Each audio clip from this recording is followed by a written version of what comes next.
guys, sorry I had to end the other one abruptly. It was going too long. I tend to dribble on a lot, I know that. However, I had to make two videos of it. Look mate, when you're over 40 and skateboarding, you're not a kid anymore. Alright? Some people. Anyway. On with the show. Wait, which one is... Let's go on with my picks. We have Upwork. Now, I've done videos on this before, and when it was a lot lower, I know. And since Jeremy did a video on it, it has really gone up. And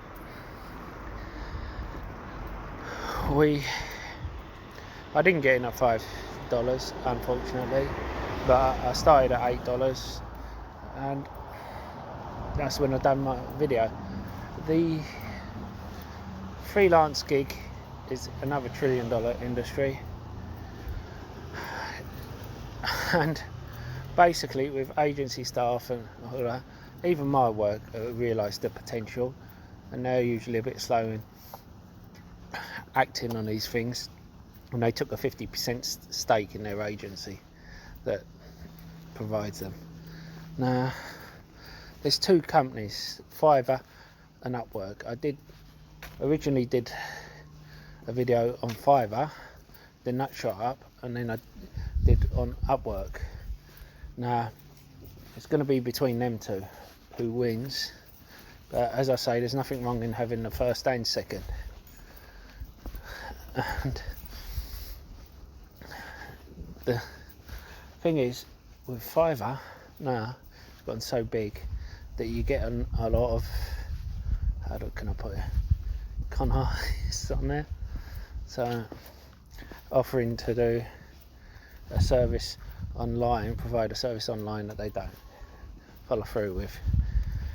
But you get that when you get at a certain level. Look at all the Facebook ads and all with Google ads and that aren't genuine. But anyway, I'm getting sidetracked. Upwork, in my opinion, deserves to be much higher. Look at the unemployment, how it keeps rising, getting worse and worse, and this just provides more opportunity for a company like Upwork. Upwork, in my opinion, is like Etsy to Shopify. People haven't realised its true potential, and when they do, it will just skyrocket as quick as Shopify, and people will regret not getting in. Now, we have, and don't forget to hit that lovely like button, almost as lovely as me. Helps with the YouTube algorithm and getting the video out to more people. And don't forget to hit that subscribe button if you haven't already. Become part of the Saving Money Show family. We give each other hints and tips and updates about stocks and shares we talk about on the show. As well as that, you can ask me to look into any share you want, and I don't charge a Discord fee or ask for a Patreon. All I do ask is for you to comment in the box below and hit the like button. Even if you disagree with me, especially if you disagree with me, I like a debate, and if I do something wrong, I want you to call me on it so I can improve the channel. And why not check out the links in the description below? There's lots of others. I've used each one of them myself. I wouldn't give you links if I haven't checked them out myself.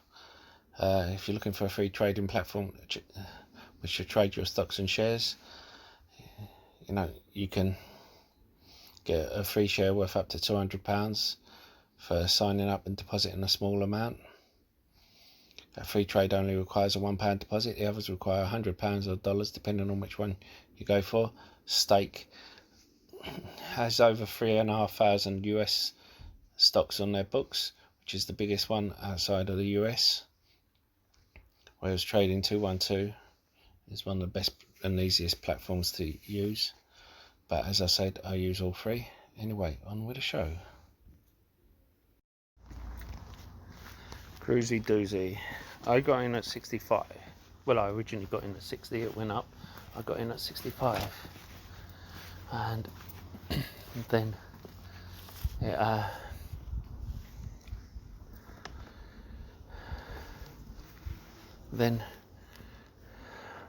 it dropped back down again. I'm thinking of averaging down, taking more. The one thing that stopped me taking a bigger position is that 80% of its revenue comes from Apple, and any time Apple can terminate that. I don't think it will, because it has a good relationship with Apple, and as I said in a previous video, Samsung left them and then they came crawling back on worse terms. So they do a great product. The audio devices in the phones are made by them, so I think they are worth a buy at this price. Anything under 60 is well worth a buy. Anyway,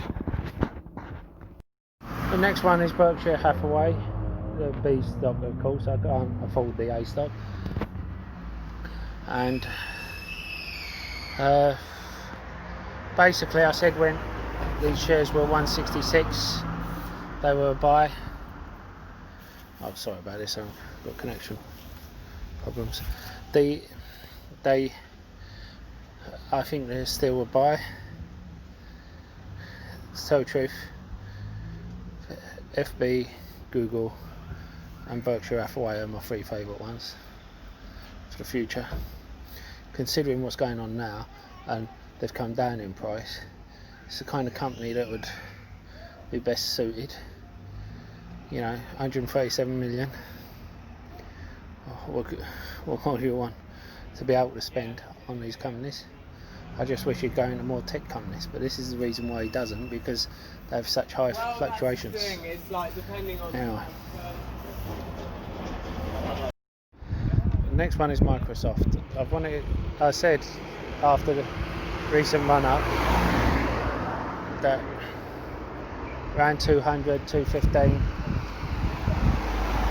is worth it. It has the moat, and I think if you've missed out on buying it previously, it's worth it at this price. Obviously, would have rather picked up more when I went in first time at 188, but if you've missed out, this isn't a bad entry point, because it's the kind of company that you buy and hold forever. And then we will go on to, oops, sorry about that. MasterCard, ticker symbol MA. Now I would rather it under $300, which is where I got in, but it's had an 8-9% drop. So again, this is the kind of company, when it has a drop, you pick up and you hold forever. You don't think about selling. So it's rare to have drops on this company, so I would look into this one. BT Group I spoke about. They're trying to fight off a $15 billion takeover approach, so I spoke about it in the previous one. I won't go too deep in it. CrowdStrike. Now it had a huge run up pre-earnings to 145, and I think it's just profit taking. The only other thing, because it had great earnings, the only other thing it could be is although it got profitable like I predicted, its revenue wasn't as good as last year. But that shouldn't have caused such a sell-off. It is still a good company. I think it'll still hit 200 at the end of the year. Fastly.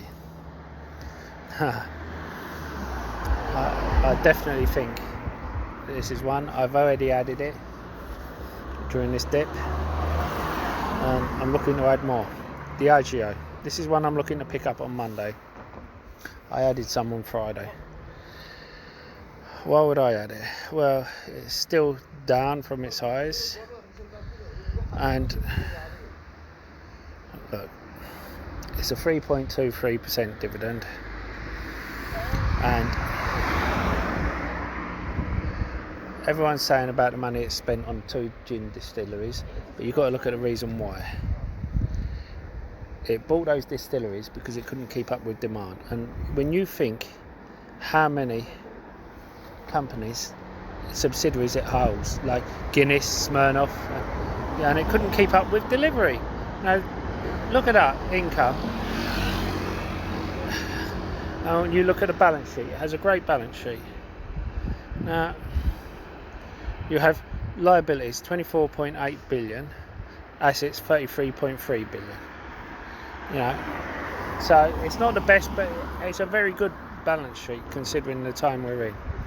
Free cash flow 2.2 billion, so it can easily go and pick up another company.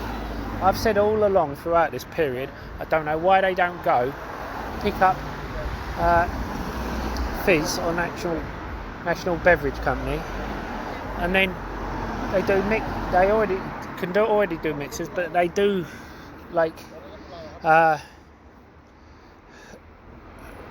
you know, you have Jack Daniels and Coke. They do like their own version, like Smirnoff and whatever. With, you know, they already have the LaCroix brand, National Beverage Company, but they do a few mix-ups in the bottle. People pay more for those than just the pure alcohol and having it mixed up themselves. So. And National Beverage Company have a lot of cash on hand, so they'll be getting that, and they have a clean balance sheet. The reason I'm not picking up more of that is because it's run up so much. I bought in at $50 a share, it's run up to $80, so it's not worth me doing that. I'm sorry it's been very noisy. That is one of the downsides of filming outside, but I did want to get all this to you as soon as possible. I'm sorry I had to split into 2 videos, but there was a lot to get through. Anyway, I'll see you in the next video.